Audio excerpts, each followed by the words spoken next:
Hello everyone, my name is Lexi and this is a Sincerely Self podcast. We've got a lot to catch up on.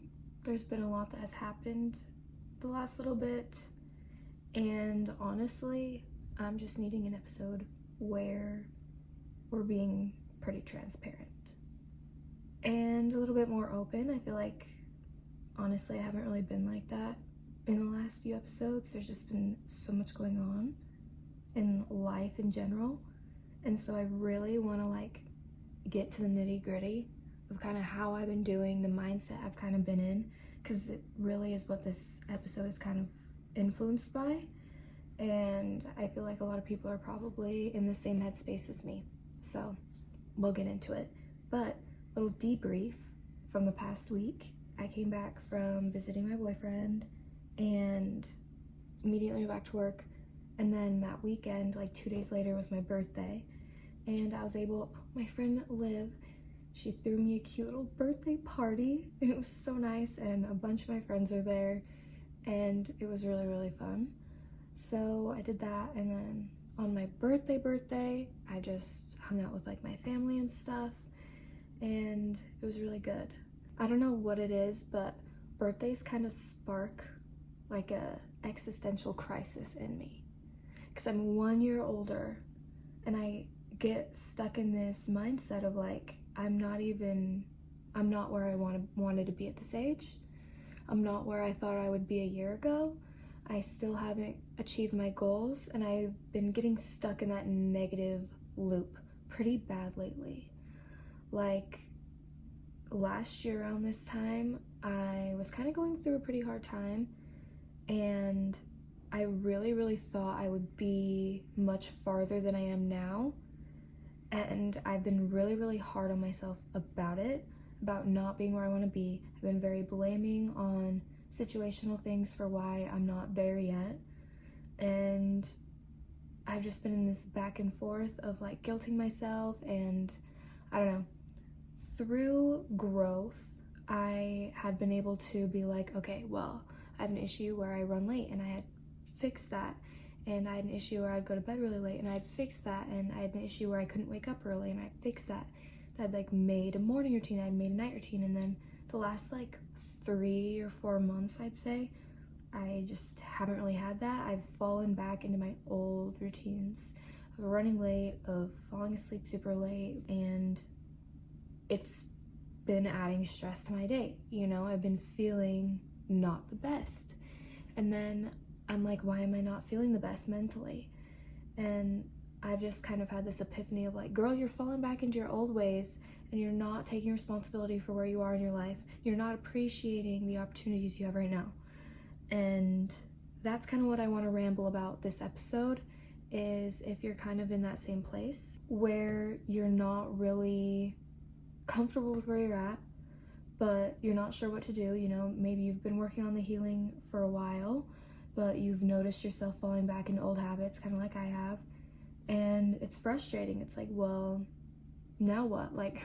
I just fell back into the habits, but healing is a constant choice. In every moment, you make the constant decision of what you are going to choose in that moment, and that influences the future. And when you're being self-aware and you're actively choosing to dictate your thoughts instead of falling victim to them, then you're able to be okay, well, I don't want to think that, or I don't want to react this way. I usually react this way, and this is what happens. But it's so easy to get caught up in the worldly things, in the negative mindsets, and let it spiral and spiral and spiral until you're to a breaking point. And a lot of the time, that's what it takes, is for a traumatic event or some sort of breaking point to happen before we're something needs to change. And I found myself in this breaking point spot quite a few times the last 3 years, and each time things kind of fall apart and then they fall back together, and I know that, but it's hard to kind of see that and see the role that I play in it. So these are just some things that I have been recognizing, and I've been researching again. I used to read so many mindset books. I used to research it so much. I got to the point where I listened to a self-help book, podcast. That was what I was putting into my body. I wasn't going on social media other than Pinterest, And I did that for like 6 months, and my mind was the best I'd ever been. And so I'm looking back on things I did in the past when I was healing, and I'm like, okay, these are things that worked for me before. So I'm not gonna like delete social media again. I can't really with the podcast, but I'm gonna put limits on it, and I'm gonna start reading more books again and watching or listening to more podcasts again.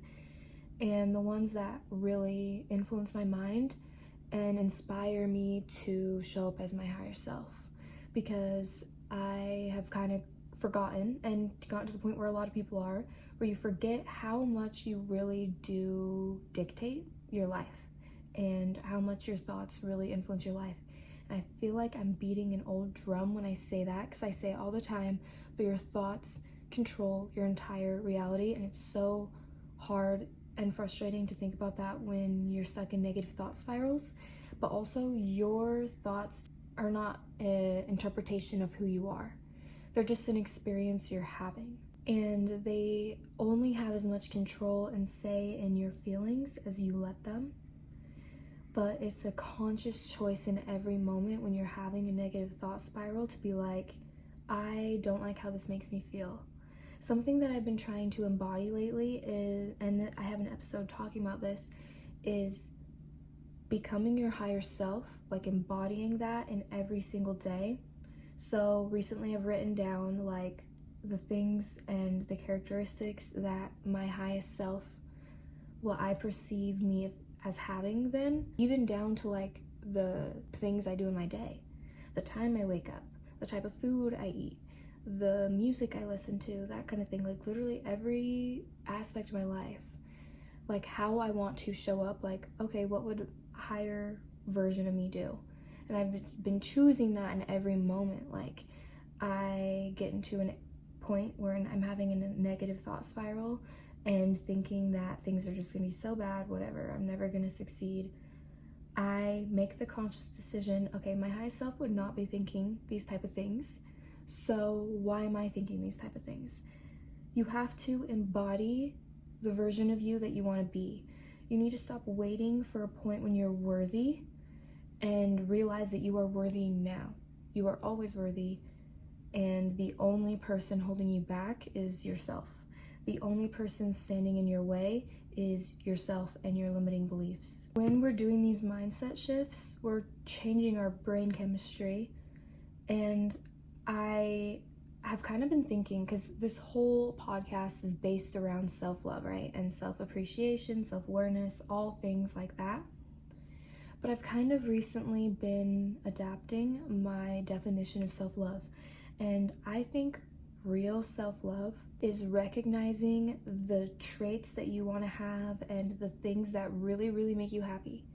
Ignoring all the limiting beliefs around it. So if you want to have a specific job in a certain city, but you're too scared to move there, you don't know how you're going to get the money to get there, you'd have to quit your job now, it's super uncertain, but you feel so drawn towards it, being able to make that decision to do it anyway. Another big thing that I've been kind of recognizing lately, I guess, is that the world is going to perceive you the way that you perceive yourself. So if you are viewing yourself as not worthy or incapable, you're going to be presented with situations that solidify that, and people are going to view you as such because everybody is you pushed out.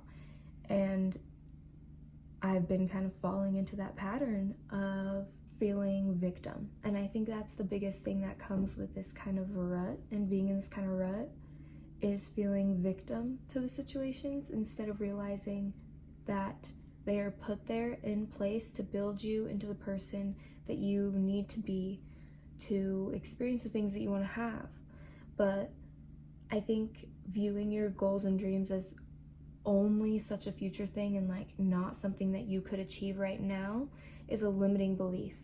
And being able to break out of that and say that you are worthy of all those things right now as well, and you are always worthy, is when you release those blockages from it. I really believe that things kind of have to fall apart before they kind of fall back together. Time is really just a concept. We have as much as we believe that we have, and there's no better time than right now to make those changes, to start showing up as who you would like to be, no matter how scary it may be. Because I've been lacking in life, and being able to acknowledge that is the first step to changing it. And I know this episode is not as long as usual, and that's okay. We're getting back on track because this is Sincerely Self, and this is a podcast about self-growth and self-development. And I'd be a little liar, pants on fire, if I tried to act like I don't go through struggles myself. I'm going to put some of my favorite affirmations in the description of the podcast and also of the YouTube. I'm going to end the episode here. If you guys are watching this on YouTube, make sure you give it a thumbs up and subscribe and share the video. If you're just listening to the podcast, make sure you give it 5 stars. Also share it with someone. It's seasonal depression. Maybe we're all going through it right now and questioning our worth. And hey, it's okay, we're all in it together. If you are not already following the podcast or following the TikTok, make sure you go and do that. I post clips from YouTube, I post quotes, I post journal prompts, a bunch of different things. So make sure you're following those. And I will talk to you guys next week.